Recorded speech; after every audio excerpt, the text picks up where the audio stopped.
Hi, I'm Xavier. This series is called 8th Circuit Yoga, an antidote to the status quo. Why are we here? This question can be asked in the practical sense of, why are you listening to me right now? It can also be asked in the bigger existential sense. Some people spend their entire lives searching for the meaning of life.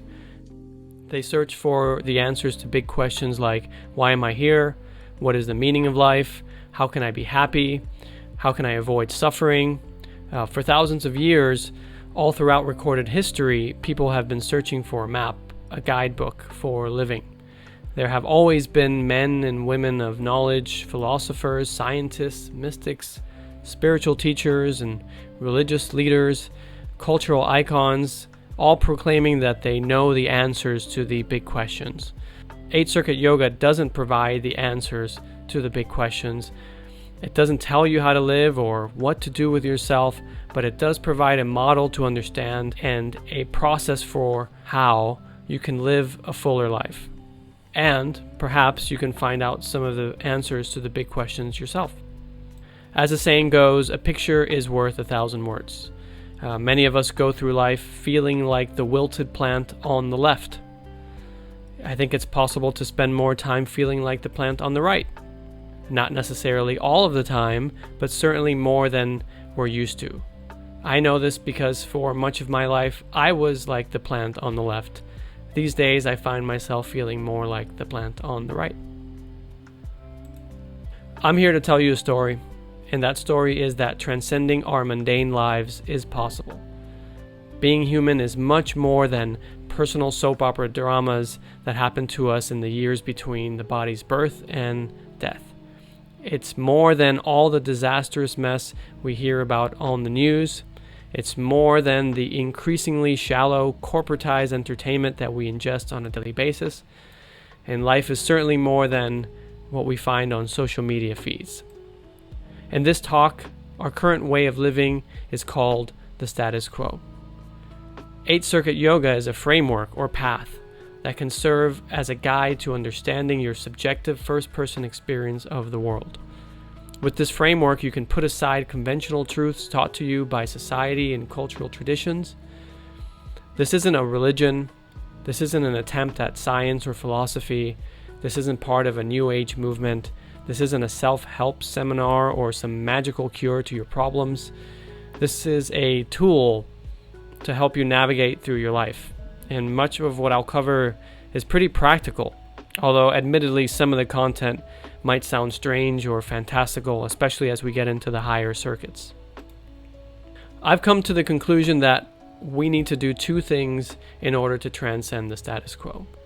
The first is to root our personalities in something deeper, more substantial than the societal values and cultural attitudes promoted by the status quo. It is impossible to predict what your transformed personality will be like if you go through this process. Everyone is different. If someone tells you that they know exactly what you'll be like if you go through this process, they're misleading you. I'm not here to tell you this is anything true or to convince you. All I can say is that this path is a path that I walked myself, and I found it to be immensely helpful in my everyday life. Don't believe me when I say it's true. Instead, find out for yourself. The 8th Circuit model taught readers that they can tune into the body's nervous system like one tunes a musical instrument. And doing so creates a more harmonious life experience.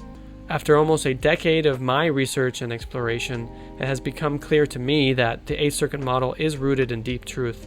So, after a lot of contemplation, I decided to slightly retool the 8th Circuit model into what I've come to call 8th Circuit Yoga.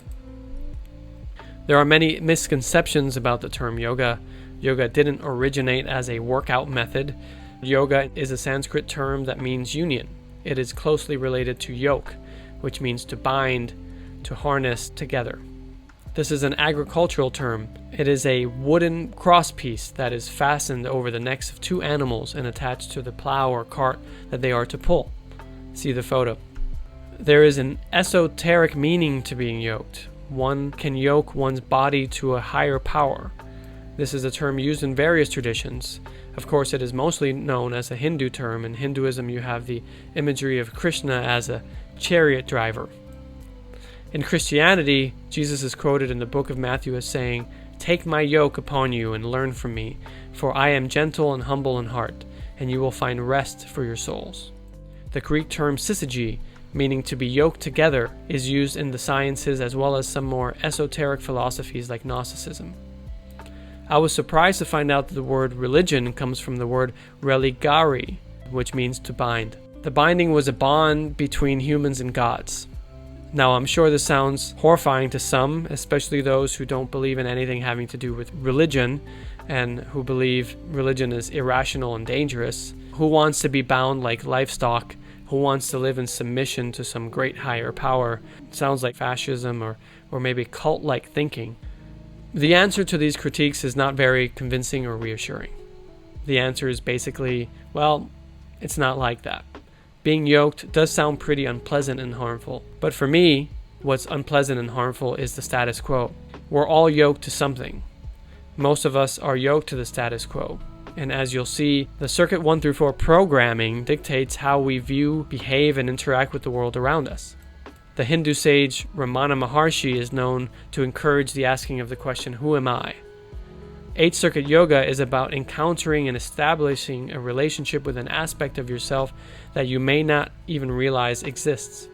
It's about rooting the personality in something other than the first 4 circuits.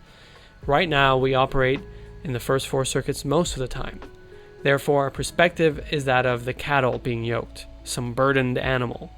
But it is possible to realize that one is in fact both the rider and the cattle all at once. It's a weird idea, I know, but bear with me throughout the talk and judge for yourself whether any of this makes any sense to you. And just to be clear, 8th Circuit Yoga isn't a workout or some secret esoteric practice. This is an explanatory model, an idea framework, a metaphor. And perhaps you could use it to transform your experience of the world around you. Maybe. This is about tuning the nervous system as one tunes a piano or a guitar. 8th Circuit Yoga is a construct for self-understanding. Each circuit can be understood to be a particular way in which the body's nervous system interacts with the world. I've taken Leary and Wilson's 8th Circuit model and I've added up-to-date references and examples for the lower circuits. I've recontextualized circuits 6 and 7 with a strong Jungian twist. And I've renamed most of the circuits since Leary and Wilson's term for them I feel are inaccessible. So let's get started.